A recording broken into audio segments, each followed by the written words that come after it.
Yes, everybody, good evening. Welcome back to FUTV United TV. Adam here. We're talking everything Manchester United, mainly off the pitch this evening with all of the transfer updates as we closing on the end of the window. As you know, United need to move players on, and there is a major problem with Manchester United moving players on. A big update on both Sancho and Rasmus Hojlund. We got an update from Romano on the incoming side as well, though, which we're going to give you as well in this show. And of course, getting all of your comments in the live chats as well. Don't forget, straight after this show, we're on Big Up with the fan calling show as well. That was cancelled on Monday. We moved it forward to Wednesday. It is here tonight, right after this show. More information at the end of this YouTube live stream on that one as well. Let's get into the show, everyone. Hope you're all doing fantastically well.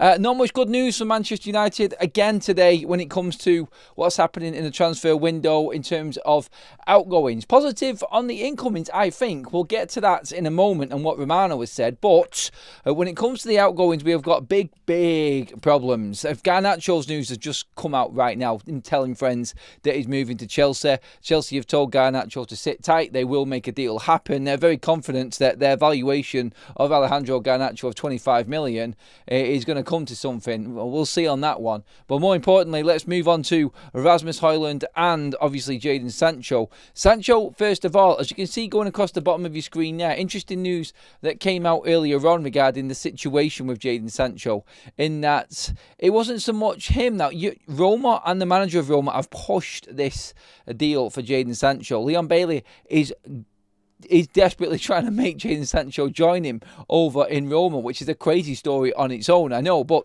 yet they definitely want Jadon Sancho. The agreement is there in principle with Manchester United, as we know. And now Roma have gone to the extent of saying that they would pay Jadon Sancho's wage demands of 7.8 million. That's been said now, but he is still looking elsewhere. Roma still on this Jadon Sancho deal, though. Couldn't get it completely done because of the agent's fees that were on top. The agent of Jadon Sancho asking for his massive commission on this. You know where I stand with agents in football and how they run the game. This looks like another case of that with Jadon here. Obviously, he's been his agent since he really broke through onto the scene. So he is obviously trying to get as much as he can out of Jadon Sancho again.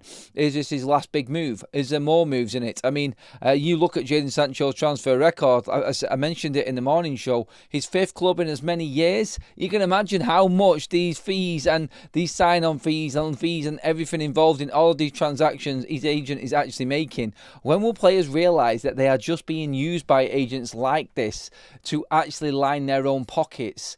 It's not healthy for the player. His career is falling off a cliff, and all that's been talked about is money.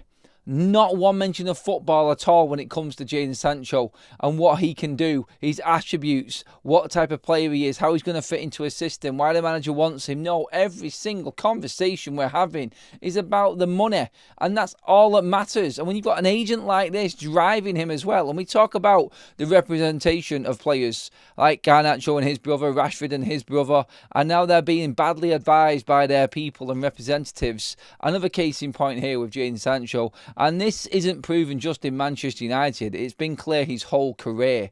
There's only been one club where he's actually survived, and that was at a push of other players trying to help him out, and that was at Borussia Dortmund. Even they're not too convinced of the player that they thought was great and was excellent for them back in the day. They don't want to go there either with Jadon Sancho and put money down on him because nobody trusts this guy. Nobody can trust him enough to keep him in their side and let him play out a full contract. Roma going in for him is a miracle on its own. It really is. The fact that they're willing to pay Jadon Sancho what he wants now, and he's still, according to Sky Sports, over the last 30 minutes, is now looking elsewhere. He does not want to move to Roma. So that's a full-on rejection from Jadon Sancho's side on moving to Roma. Of course, he's saying this, and he wants to obviously pick a team that he feels more settled in, but I don't know what. If he's okay moving to Italy, then I don't get why you wouldn't want to move to the capital. You're still playing European football with Roma. They're a big football club. They're making moves, obviously taking on Leon Bailey as well. And they're there willing to pay you the wages that you want, pay Manchester United the transfer fee that they want. They desperately want Jadon Sancho through the door. The one concrete offer we've had for him has been completely thrown out now by Jadon Sancho and his representatives, and he's looking elsewhere. Remember when we talked about this the other day? Manchester United sitting back and telling these players they have to find the club and make a decision. These players now fighting back again. It's like United fire one shot, the players come back with another. And it's been a tennis match throughout the whole transfer window, to a point where we're on the 20th of August with 12 days left of this window and still no closer. An actual deal on the table he doesn't want to take. He doesn't want to go to Turkey. He doesn't want to go to the Saudi Pro League. He's got until the 1st of September to make a move to a European club, like Fabrizio Romano has said, but still nothing there at all for Jadon Sancho, or no willingness from Jadon Sancho to make this move happen. And that right now is where Manchester United are stuck. We cannot do anything except maybe try and pay off Jadon Sancho and say goodbye to him. And that's what he would want to happen right now. That's the only way United can get this deal done with a guarantee. Because Jadon Sancho, I don't think is going to accept any offer that comes on the table unless he gets his payout from Manchester United, like we reported last night. So that is your update on Jadon Sancho in this evening show here. It is that he does not want to move to Roma, even though they are willing to pay him his complete wage that he wants. His agent is scuppering the deal in that he wants his big commission that Roma are not too keen to pay. He doesn't want to make this happen now. He is looking elsewhere, and Roma is off the table for Jadon Sancho. Great. I know. It's not fantastic, is it? But moving on to the Rasmus Hojlund situation. And now Rudy Galletti came out earlier on today and said that AC Milan are now out of the race. In fact, AC Milan, I've just seen a report come up, are now chasing Victor Boniface. That from Leverkusen. That is a concern because they were the front runners for Rasmus Hojlund. But AC Milan do not want to commit to a permanent transfer for Rasmus Hojlund. There was a story this morning which we reported on, which was saying that Rasmus Hojlund and his pursuit to leave Manchester United for Italy again, with AC Milan in particular, we're actually thinking about putting a permanent option into the Rasmus Hojlund initial loan with triggers and conditions which made it a permanent deal. Something similar to what Roma were trying to offer Manchester United, but it's now got to a point where Manchester United and Rasmus Hojlund, and I don't necessarily think that this is a bad one. Sancho is a nightmare, absolute nightmare, but Manchester United wanting a permanent deal for Rasmus Hojlund and not wanting to find a loan. They feel like they can get a permanent deal. Go and find that permanent deal. We've still got the 12 days left in the window. Everybody knows that Rasmus Hojlund also now wants a permanent deal. The word from Fabrizio Romano on Rasmus Hojlund was he doesn't want to get stuck in limbo like the likes of Garnacho, Sancho, Antony, when he comes back off loan and isn't wanted again, and is isolated from Manchester United's first team squad. He doesn't want this to happen. So he wants to make sure if he's leaving Manchester United, he's leaving on a permanent deal, and this is going to get all wrapped up and he never has to come back again to Manchester United. That's what Rasmus Hojlund wants out of his deal, out of Manchester United. I cannot blame him. I got no issue with that at all. I think that's a sensible decision. I've said this many a times, actually. That's a player there looking to get a clean break away from Manchester United. The problem is, again, at this stage of the window, who is left in the market looking for a striker? Who needs a striker? Where does Rasmus Hojlund want to go? Is he happy going back to Italy? We've not heard anything at all. It's been quite hush-hush on this one. In terms of Rasmus's side of things, we're just waiting for news to come out on Hojlund as to where he really wants to go. I don't think we're going to get it until we actually find a club for him. But as negative as this sounds in terms of Manchester United not being able to move players on, I think the one thing we can guarantee out of everything here is that United's last week of the transfer window is going to be pretty epic in terms of news, isn't it? It's just going to be a bombardment of transfer news, speculation, rumours and everything. But we know that something has to happen in the next week and a half now for Manchester United with so many players. Only one of the bomb squad out. Rasmus being added to that squad as well, making it back to 5 again. 5 players Manchester United actively need to move on for the sake of Ruben Amorim, like we were discussing this morning. And I think Rasmus Hojlund is... I personally feel like he is keeping this fully professional, no drama. He's been told by Ruben Amorim he's not wanted at the football club. He's taken it on the chin. I think United looking for a permanent deal for him as well is a good thing, obviously, because it gets this over the line. There's no more drama with Rasmus Hojlund going into next summer. I think they're trying to clear up any sort of potential sagas or dramas for next summer, to be honest, Manchester United here. I think that's what's going on right now. They want to get as much business as they can get done as possible in this short space of time now. But obviously you've got them major concerns still, and everybody is still talking about it. United have not sold anybody yet. And we are now into the last week, near enough, of this window. It has come down to this. We said it, didn't we? We teed this up and warned that Manchester United are going to have to suffer through this whole summer with this bomb squad and these players, and we might have to wait till deadline day to get some realistic results out of this transfer window for these players. It's going to happen with Garnacho, it's going to happen with Antony, it's going to happen with Rasmus and Jadon Sancho. In terms of Tyrell Malacia, still talks of a potential move to Besiktas, and there's no rush with Malacia. The only real offers on the table for him are Saudi and Turkey, and both of their windows extend way past the September the 1st European deadline. So Malacia isn't seen as an issue for Manchester United at the moment, as the other four are. But still, you would like to get some money in case you want to go out and buy a player, which we're going to move on to in a moment. But I mean, in terms of Sancho, in terms of Garnacho, Rasmus Hojlund, it just seems like this is all we're talking about at the moment. Just to hope that we're going to get these players out of the door and hope that we can actually move these players on at the right price. I now, like I said this morning, don't think that we are going to be able to do this. The story alone from yesterday about Chelsea valuing Garnacho at about 25 million was scary. Absolutely scary. It was like, what the hell? Where did that come from? What happened to the 35 million? What happened to Manchester United? Look, United are standing firm. They know that Garnacho is worth 50 million to them. And all of this talk, I think, is just, being laughed off by Manchester United right now. Like Garnacho telling his friends he's moving to Chelsea. Chelsea have told him to hold tight. Yeah, you've told him to hold tight the whole summer.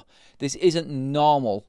I said this on Football Talks earlier on. This is not normal, because you don't usually get players of this sort of calibre actually not playing any football at all or training at all. I don't care what training he's doing on his own.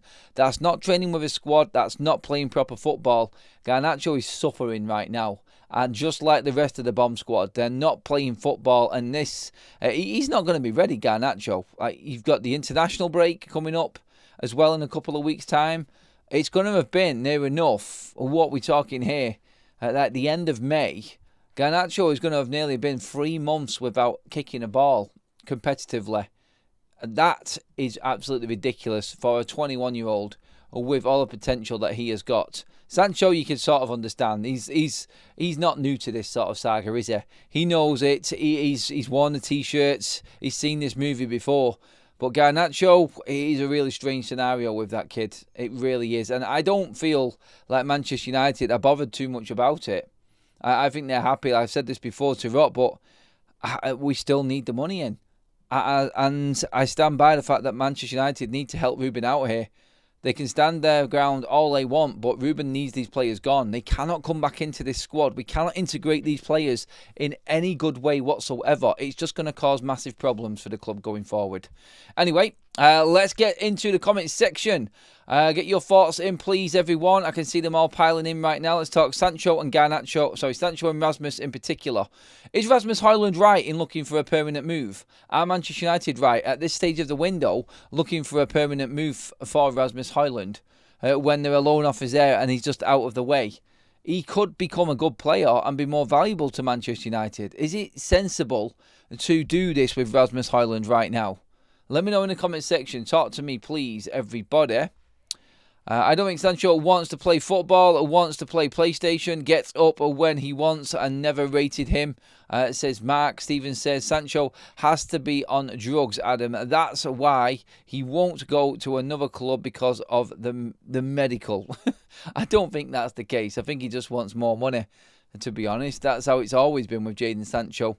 Ozzy says, I noticed they put parking up at the game from 12 quid to 19 quid per game. Yep, everything went up at match days, as you'd expect it to, with Ineos in charge. Let's see what else we've got in here as well. Hojlund is the reason why we finished 15th. He should jog on. But I don't think it's solely down to Rasmus Hojlund that we finished 15th, but like everybody else, he played his big part in last season. And he was another failure at Manchester United. Will he do well elsewhere? Yes. So is it bad that we're loaning him? Probably not, because he might be more valuable to us next summer. If he goes away on loan and he's still a United player and we haven't got this so-called permanent deal on the back of this loan, then we might actually make more money. I know it's a big shout. I know. I'm just weighing out the options here right now, and I'm just saying what everybody's thinking. We all know that Rasmus Hojlund probably isn't going to smash it to a point where he's going to be worth more than what he is now, but you just never know. You never know. Sancho should ask himself why Chelsea did not take him. In discipline, left City to Borussia Dortmund for a free after refusal of contract from Dortmund to United. In discipline again. There is a long list of misdemeanours and issues with Jadon Sancho throughout his career that I've talked about forever and a day, it would seem. I'm just looking forward to the day. I'm counting down right now. I'm on 12-day countdown to no more Sancho. I actually do believe that something will happen with him. And I don't have to ever talk about this clown ever again. That's all I want. That's all I want from this now. And all I care about is not having to talk about the idiot. Ross with a super chat says, won't be productive for us bringing in a midfielder or a goalkeeper, but we need to take some of these guys to the January window to prove to the other clubs and players United can't be mugged off anymore. I said this earlier on, encountering that argument, and a lot of people said the same thing though. Should we not just be looking at this situation as a one-off? Because these players are ridiculous. Like, the scenarios around all of our players that we want out of the club are crazy. And no one else is dealing with this right now apart from Manchester United. You can talk about other clubs having bad windows, but Manchester United's circumstances going into this window and doing the business we've done has been miraculous. Absolutely miraculous. But past that, you're looking here at a situation where once this window is done, and we do take hits, if we do take hits on the transfer fees for all of these players, it's over. And Manchester United can move forward and start acting and conducting business like a normal football club. Now, I didn't say the other day about Manchester United in their hunt for bringing in the right type of players and characters, Joshua Zirkzee, and the amount of clubs that have contacted United to try and buy Joshua Zirkzee and just been told he's not for sale. Comforting factors in everything that's going on right now. I know there's a lot of bad blood and a lot of negativity going around, but still, I do think that Manchester United are almost at the end of the circus. That's how I described it anyway this morning, the circus.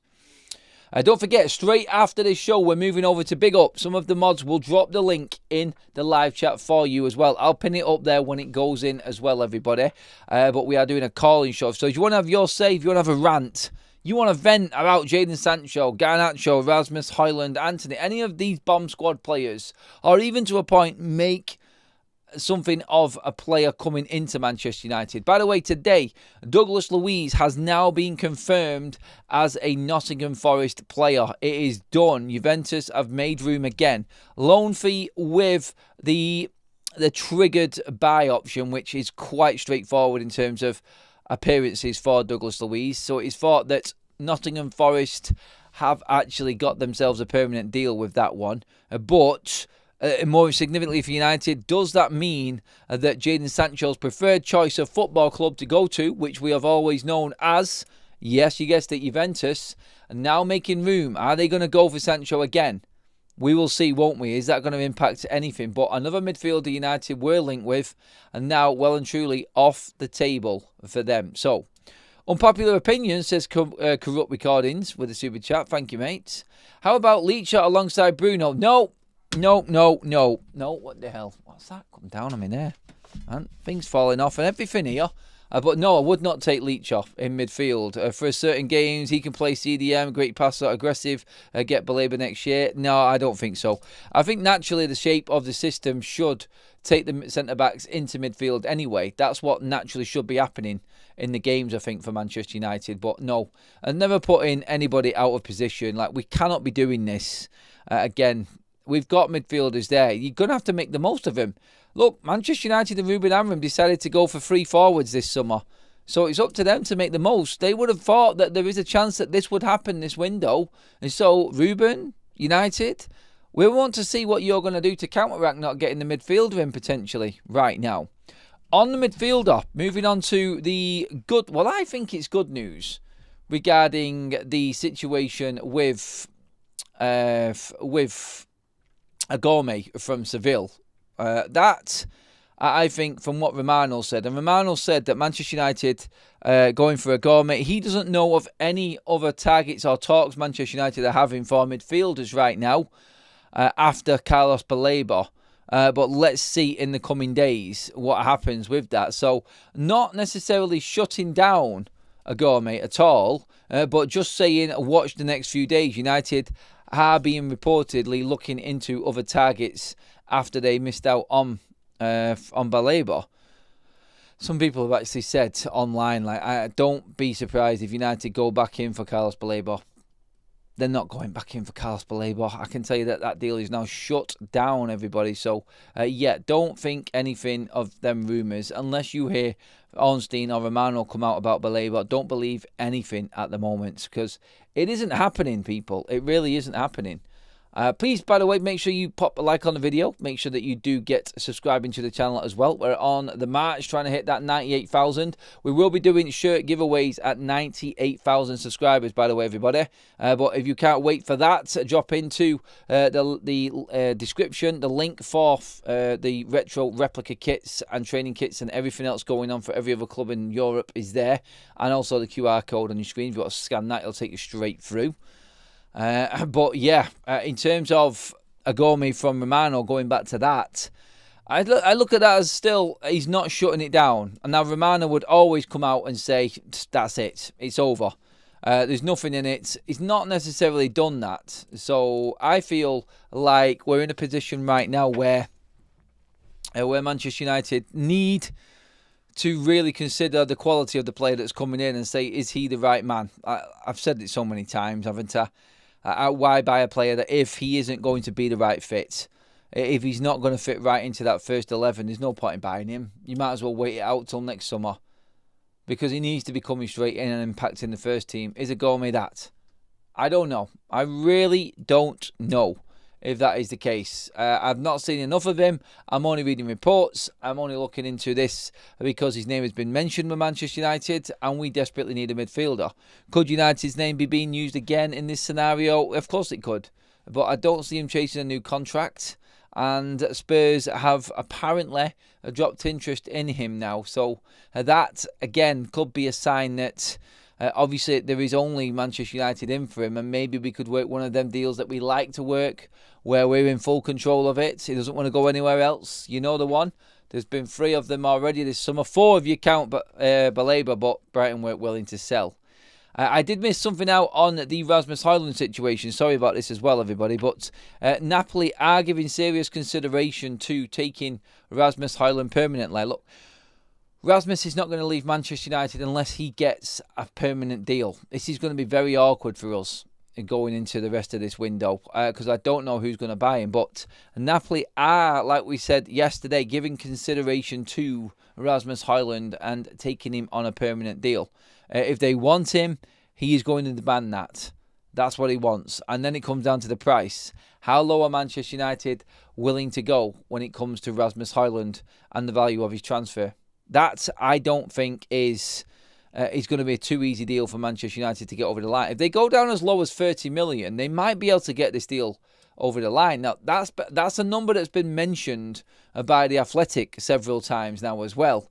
So that could be interesting because that's the sort of value that a gourmet is that Sevilla are talking for a gourmet as well. So when you look at it, I feel like there is a potential for Manchester United to move quite quickly if they get all the talking done. But like Romano said, there is nothing that he knows of at the moment which says that Manchester United are in talks with any other midfielder for any other targets. So realistically, we're just looking at this and just hoping right now more than anything. Or are we? Is he good enough for Manchester United? Get into the comment section, everybody, and talk to me. I'm going to run through all of the comment section now and get your opinions in. So pile in there, please, everyone, on them stories so far. Sorry, but United offered the contracts and no way they will just accept another club on a lot less money and have to move to another country. Just lose 100k a week. I wouldn't. Bring in the tax being higher in England than the other European countries. 7.8 million on the table already. You're pretty much at the same level, mate. So, Jason, yeah, that's something that's not been mentioned here. The tax in other European countries is less. So effectively the player could earn more money. And look, you're a professional footballer. You're on the brink of not being able to play football for 6 months. Yeah, you might be being paid a lot of money. And yes, United did give them contracts. But if you want to attract yourself to another club past this, then you're going about it the wrong way, surely. Let's not forget, Sancho is still mid-20s. He's got other contracts that he can bring in and go and get from other football clubs yet in his career. But he is stalling on this one because he wants 1 more year's worth. Has he not got enough already? Can he not be seen to be looking at this professionally and trying to make a move happen? Therefore, appealing to other clubs in the future when this year ends. I mean, I think there's a lot of his agent driving this. I think there's a lot coming out from that side of things. I think Jadon Sancho knows no better. He's just everything that he's lived with throughout his whole career. Agent telling him this, he does that. He should get this much money, that's what he'll demand. They've treated you like an absolute scumbag in his eyes, so let's treat them as well the same way. And that's what's happening. Like I said, it's a tennis match. United will take their shot. United have given the ultimatum to all of these bomb squad players. They need to find a club this week. The week is over. And Jadon Sancho has said no to another contract at another top European club. And Garnacho gets an offer from Bayern Munich. Rejects them because all he wants is Chelsea. You go figure. Rasmus Hojlund wanted by AC Milan. Offer on the table. Rasmus Hojlund wants a permanent move. And this is not happening. Should we move on to Antony? Should we talk about Antony and where we're at with him? Because there is still communication and a desperate try from Real Betis going on for Antony right now. And it is getting no closer to Manchester United agreeing the deal. According to the reports at the moment, Betis are still doing what they said they were going to do 2 weeks ago, which is waiting right until the end of the window in hope that United buckle and take that loan fee for, well, not even a loan fee. Real Betis don't want to pay Manchester United anything for Antony until next summer, and they don't even want to pay the whole of Antony's wages either in this loan deal this summer. There's been shafted sideways, and then there's been shafted sideways, and then spun 360 and done again, and that's what Antony is doing, and Real Betis are doing to Manchester United right now. He literally salvaged their season and got them where they are now. And they've spent money elsewhere in hope that they can shaft United again and get him for nothing. Because that's basically what they're looking to do. They're looking to get Antony for absolutely nothing. They don't want to pay a bean this summer. They want it to all be paid next summer. And that's just 20 million at the moment. Like, seriously? Sod off. See you later. That's not happening. So, again, the complications of everything that's going on, like no matter which one of these players you mention of Manchester United, every single one of them has their complications, and they're not getting any easier as the days go by in the transfer window. Day by day, ticking away, it's getting more and more complicated for every single one of these players right now, but more complicated on Manchester United's side, which is the bad bit. They have stood their ground and told these players what's what, but I've said it this morning. I've said it in this show again. It's the agents that will drive any transfer and make things happen. Look at what Alexander Isak's agent has been saying to him. God knows what he has been talking about, because it cannot be good. It cannot be good. And now look where he's at. We're in a position now where you're looking at Alexander Isak there, one of the best players on the planet right now. Again, not playing football. Like all of Man United's situations, driven by the agent and their belief of what their clients should be getting. And that is what that client will believe in and will want every single day of the week. They represent their players, and this is what's happening. You could go into a smaller case in this, in the likes of Kobbie Mainoo and his agent telling him that he should be on 180 grand a week. Now, I can argue this all day long. The fact that Altay Bayindir and Tom Heaton are on more money than Kobbie Mainoo is quite scary, and I can understand the stance from Mainoo and his representatives in this, in that they would expect a lot more money. And I think he should be on more money than what he's on. But I've said it before, like, there's a comment that came out earlier on, or a post that came out earlier on. Bruno Fernandes is seen as a competition with Kobbie Mainoo for the number 8 spot. The number 6 is competition between Agate and Casemiro. Bruno Fernandes is going to play every single game for Manchester United, and Kobbie Mainoo is not going to get enough game time. Therefore, Manchester United are not willing to pay him 180 grand a week wages. The only way that Kobbie Mainoo makes it into Manchester United's side more consistently is if Ruben Amorim isn't the manager. And at the moment, nobody wants that case. Nobody wants that scenario. We're all hoping that Man United start to play well and continue to play the way we did against Arsenal. And then, if that happens, we're not going to see much of Kobbie Mainoo, I don't think. Or as much as you'd want to see to warrant 180 grand a week wages, considering players who are playing every single week are on less than that by about 60 grand. At a similar age as him as well. I think that is where you need to that's what you need to use as a guide, I think, when it comes to the wages with Manchester United players. But look, that will come to a head, I'm guessing, throughout the season. And stay close to the headlines when it comes to Kobbie Mainoo when we get into the knockings of this season. Because I think that story is one that could escalate very, very quickly. Right, let's get some more comments in on all of this. All the subjects, go for it, everybody. Get your thoughts in. Don't forget, the link in the live chat is for the Big Up Calling Show. Straight after this show, we're going right over there to get your thoughts on everything that's going on. So, make sure that you click on that link. It's free, of course. You can sign up for free as well. You don't have to pay anything. And just come on, have your say, call in, talk to me. It's great. And we will be looking trying to get as many people on and get as many opinions as we can just after this show is finished again. So let's get some comments in here first of all, sort of tee ourselves up for what's about to come. Leo says, Isak has behaved terribly to a club that took a chance on him. He was all right at Sociedad, wasn't he? I think he was all right there. But again, listening to the details of that deal, it just sounds incredibly complicated right now. It really does. And I'm glad we're not dealing with that one.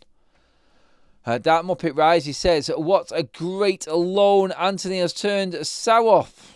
What was a great loan Antony has turned sour. We were all praising him. Now he can do one. He had offers. He had other offers. So, yeah, do one. For F's sake, says Dark Muppet Rising. Bomb Squad makes them sound like a good team. I think it was Chris Wheeler who nicknamed them the Bomb Squad. Literally just going in there and blowing everything up by the sounds of it, to be honest, because they're not making anything happen. How can you have back a manager after what he has done? It's embarrassing to see. How can you half back a manager? Oh, right, half back him. He's had a lot of backing already. He has, Ruben Amorim, with the players that he's got coming in. It was him who wanted 2 10s, by the way. So that's something you have to look at. Could we have bought an 8 and a 10? It's a question. It's a valid question. Spotlight worse than Sanchez and Di Maria. In terms of Sancho, I'm guessing you mean there. So what happens to Antony if Antony doesn't go to Betis? Who else wants him? And if we bring him back, can he compete to get back in the squad? in the positions that he'd probably be fighting for with the players that we've already got? I don't think so. I don't think so. Just a little update from Damasio regarding Rasmus Hojlund that's just come in as well, everybody. And a few other updates on everything else that's going on. Napoli have intensified contacts with Rasmus Hojlund. They are pushing hard for a loan with option to buy, confident that the player will give his approval to the offer, also giving a possibility of playing in the UEFA Champions League. But again, option, no permanent deal. Oh, God, I can't wait for this window to be over. I really can't, because it will be the end of all of this crap. It will be the end of the what ifs and can we get rid of. So many questions. Like I said it before, didn't I? Like next week is going to be absolutely mental. The last week of the transfer window is going to be absolutely crazy. Starting from Monday, it really is. It's hold on to your hats times, I think, for the rest of this window for Manchester United. I mentioned earlier on that it was Alex Crook from TalkSport that said Garnacho has told friends he's moving to Chelsea. Chelsea are confident, have told him to hold tight, and the move is expected to happen, with talks set to intensify over the coming days. Although Romano has been saying for nearly 2 weeks now that talks are advanced with Garnacho and Chelsea. We're nearly into the last week of the window and it's still not happened. So I'll take advanced right now with a pinch of salt when it comes to what's happening with Alejandro Garnacho. That I'm still and will never ever be convinced of just yet.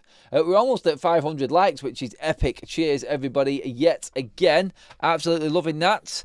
So keep them coming in, your comments. Keep the likes coming in as well, everyone. Give me your thoughts on everything. Let's see what else we've got in here right now. Lots of conversations going on between different people. Love it. Mainoo done F all to justify the wage he's after, especially when he's not playing.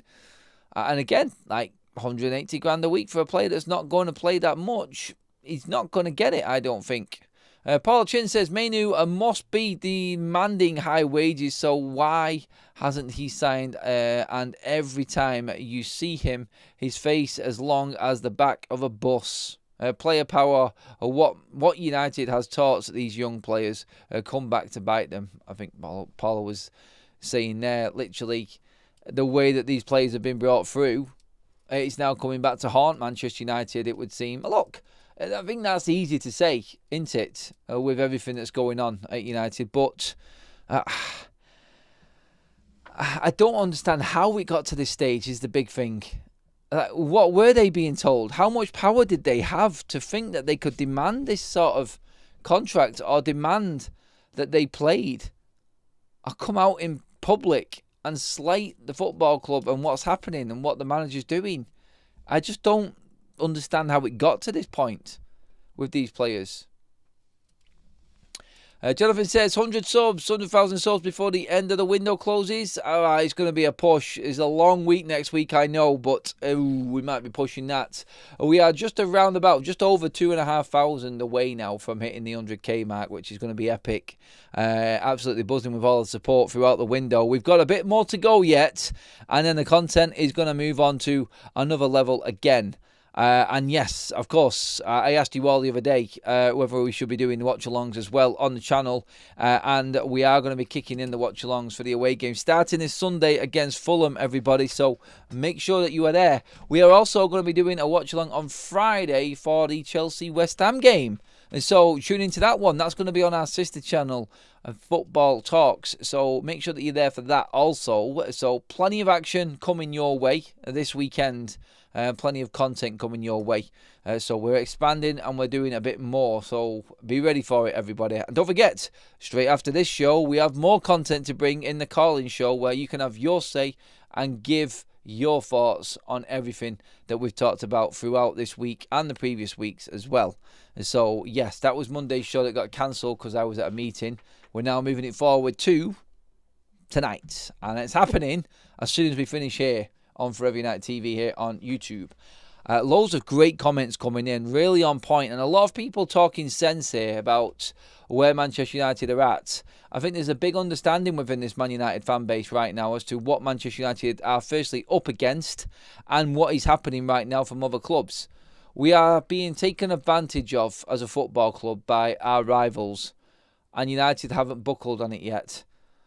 There'll be a point next week, I am sure, when this all comes to a head and all of these players that we're talking about actually end up finding a way away from Manchester United. I'm certain something has to break. Who buckles first? I could not tell you. I really couldn't. But I'd be interested to see the next Garnacho update from Fabrizio Romano, because this is one that he has strung along for a good chunk of time now, Fabrizio Romano. So, yeah, he needs to make an important video next time when it comes to Garnacho. He can't just keep saying, as I told you guys, no, we need answers now. It's supposed to be advanced, but it's not, is it? Because United are not agreeing to any deal with Chelsea for Garnacho at the moment. What decent source said Mainoo wants that in terms of the 180 grand? Is that what you're saying, Real? Just answer me on that one, mate, please, so I know. Just let them go and not make mistakes again. Not make mistakes again. I know that is something that they've been big on in talking about as well, isn't it? Like Ruben saying, we're not going to make the same mistakes. I tell you what, I bet Ruben cannot wait for this window to be over as well, just because he doesn't have to answer any of the questions. He needs a win on Sunday just so he can actually calm things down with what's going on in the transfer window. That's what he needs. Oh, God, lots coming in. Please, Donnarumma news. Adam, on Donnarumma, by the way, Jan Fjortov came out earlier on and said that there is still a chance that Donnarumma ends up in Manchester on either the red or the blue side. But either Edison for City or Andre Onana for Manchester United need to be sold for Donnarumma to come in. But Jan Fjortov, again, is saying the same thing. He's saying that Donnarumma isn't off for either United or Manchester City. City, according to Julien Laurent, are more advanced in talks for Donnarumma. And they have been talking to Raiola, his agents, the son of. And that has got to a certain level, more than anybody else, by the way. So he has to be playing football this season. He's the captain of Italy. And, of course, is their main goalkeeper. So he needs to be playing football. So the Donnarumma one will come to a head as well. I keep saying it, don't I? Like, it's going to be a madness the last few days of the transfer window. I cannot believe we're actually nearly there. That we're nearly at the last week now. That's ridiculous. It is. It seems like it's dragged on forever, this transfer window. It really does. Let's see what else we've got. Red Terry 28 says, this is similar to Arsenal rebuild where they had to get rid of Aubameyang, etc. out before moving forward. Ruben will take us back to the top of the table. I think once midfield and keeper sorted, we'll fly up the table. No updates on anything from the goalkeeper side of things from this morning, where this morning we were saying that it looks like Sene Lammens is Manchester United's only hope as a goalkeeping target coming in. United would have to force Andre Onana out the door, and they're just not willing to do it. So, at the moment, I don't believe anything is happening unless Bayende has sold from Manchester United. But, excuse me, sorry. But the one thing that we can actually say is that at Manchester United are not going to bring any goalkeeper in unless Bayende or Onana are gone. And it doesn't look like there's anything actually going on for Altay Bayende either at the moment. Nothing at all. Not one shred of news. I'm not surprised by that because obviously he's not been playing that well. And issues have been highlighted as always more than ever with him playing for United. Amorim does need to win versus Fulham to show we can beat mid-table sides. Let's not forget his record is something like 8 wins in 28 games. Yeah, his record is going to keep on, I think, anchoring him down to the bottom of the ocean at the moment. Crap way of saying it, I know, but it is definitely holding him back. And every single pundit, every former player, every former manager, anyone who thinks that they know best, who speaks to other medias and radio, TV broadcasters or anything like that, you know who I mean, they are all going to come back and say, look at this record. Look at what Ruben Amorim is doing. We need to win at Fulham. We need to beat Grimsby and then beat Burnley, and it calms everything down for Manchester United.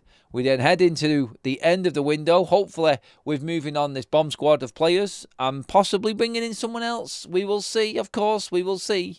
But on top of that, obviously, we then go into international break, and straight off that, it's Man City away. And that is going to be absolutely huge for Manchester United. Because if we don't win these next 3 games, we have a crap end to the transfer window. We come back from international break on that downer and then get beat by Manchester City to kickstart off the next series of games. You know exactly what I'm saying here. It is going to be hard work for Ruben Amorim.